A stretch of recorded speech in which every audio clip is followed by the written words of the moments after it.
74,000 years ago, the sky turned gray and stayed that way for years.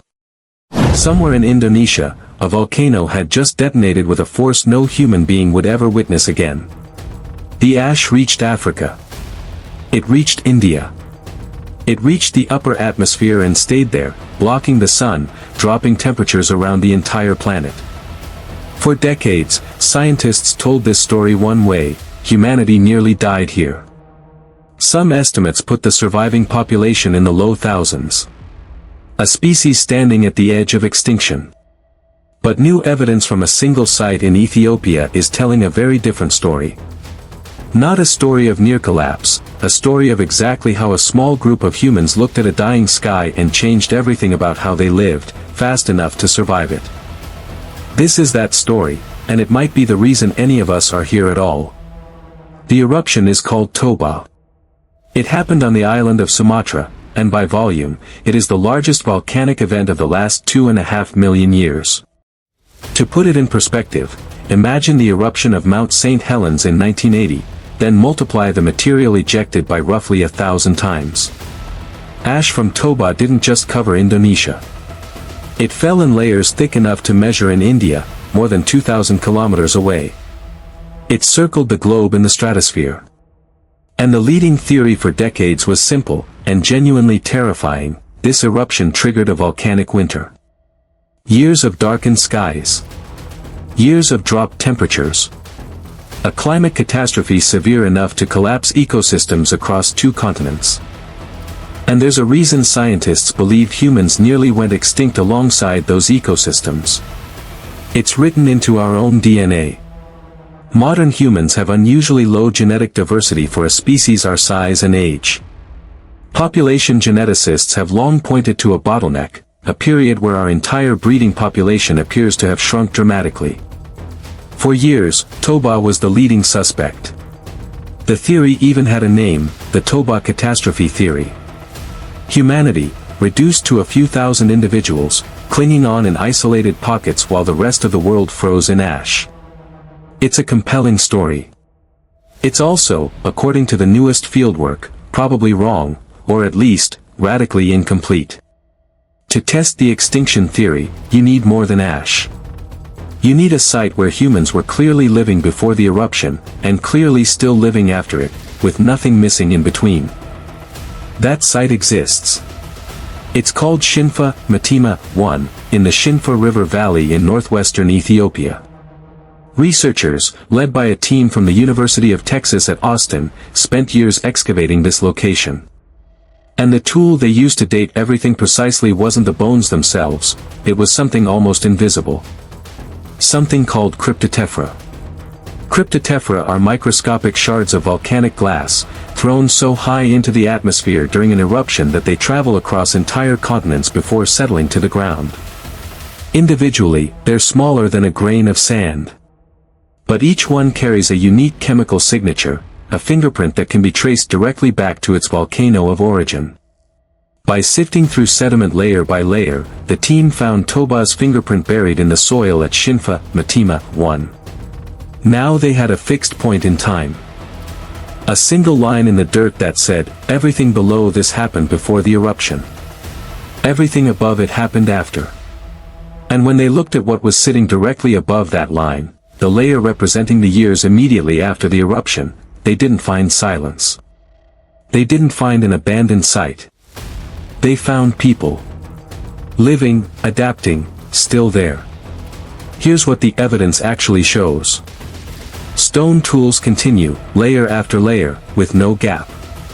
Hearths, the remains of ancient fires, continue too, meaning people were still cooking, still gathering, still surviving in social groups.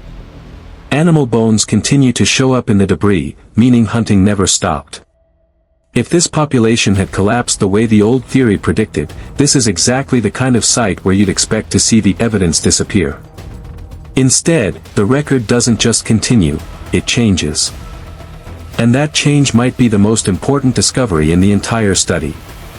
Before the eruption, fish made up roughly 14% of the diet at this site, based on the remains found in the debris. After the eruption, that number jumps to 52%. More than a threefold increase. Why does that number matter so much? Because a volcanic winter doesn't just dim the sun, it devastates land ecosystems first. Grasslands die back. Grazing animals starve or migrate. The large game that early humans depended on becomes harder to find, season after season. But rivers behave differently. Even in a darkened, cooling world, rivers keep flowing, and fish keep breeding in them. A river is one of the most climate-resilient food sources available during an environmental collapse, and the people at Shinfa, Matima, 1 appear to have figured that out, in real time, as the world around them was failing. Alongside the shift toward fish, researchers also found small, standardized stone points, smaller and more consistent in shape than the tools that came before them. The leading interpretation is that these functioned as the tips of projectiles, possibly early arrow or dart technology. A tool built for speed, precision, and reliability, exactly what you'd want if you were hunting smaller, faster prey like birds or fish instead of large, slow-moving game that was disappearing from the landscape. And there's one more detail in the data that's easy to miss, but changes the whole picture. The site itself sits along a river corridor. In the years after the eruption, evidence suggests these groups didn't scatter randomly across the landscape looking for anything they could find, they moved along the river system itself, following the one resource in this entire environment that hadn't failed them. This is where the story stops being about one archaeological site and starts being about what kind of species we actually are. The old version of this story was about luck. A population getting small enough, fast enough, to somehow scrape by. Survival by accident. The new version is about behavior. It's about a population recognizing, within what was likely a single generation, that the food sources they'd always relied on were failing, and completely restructuring how they ate, what they hunted, and where they lived, in direct response. That's not luck. That's one of the earliest known examples of humans using flexible problem solving to survive an environmental catastrophe that had no precedent in their own experience. Nobody alive at Shinfa, Matima, 1 had ever seen a volcanic winter before. There was no accumulated knowledge to draw on, no story passed down from a grandparent who'd lived through the last one.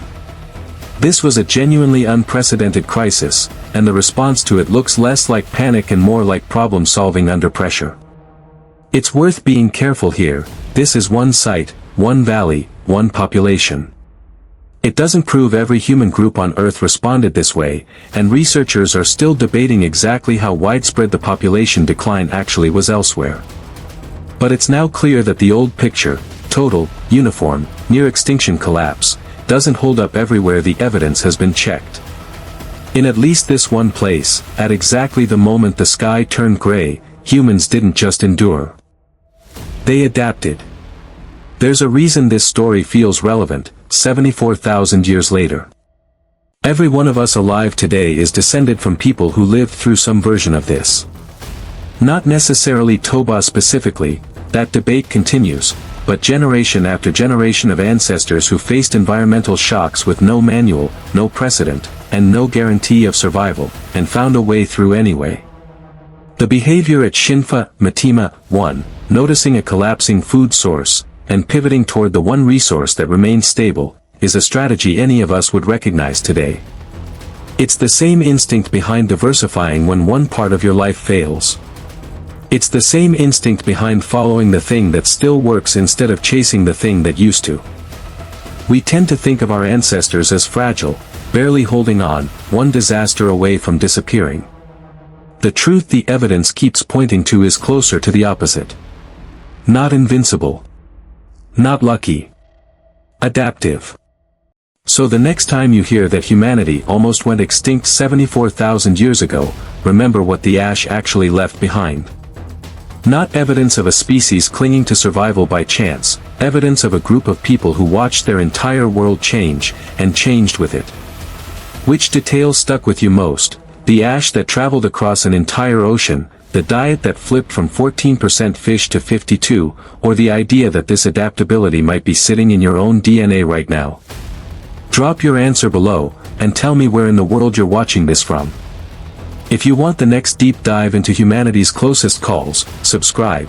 there are a few more of these stories still buried in the ash.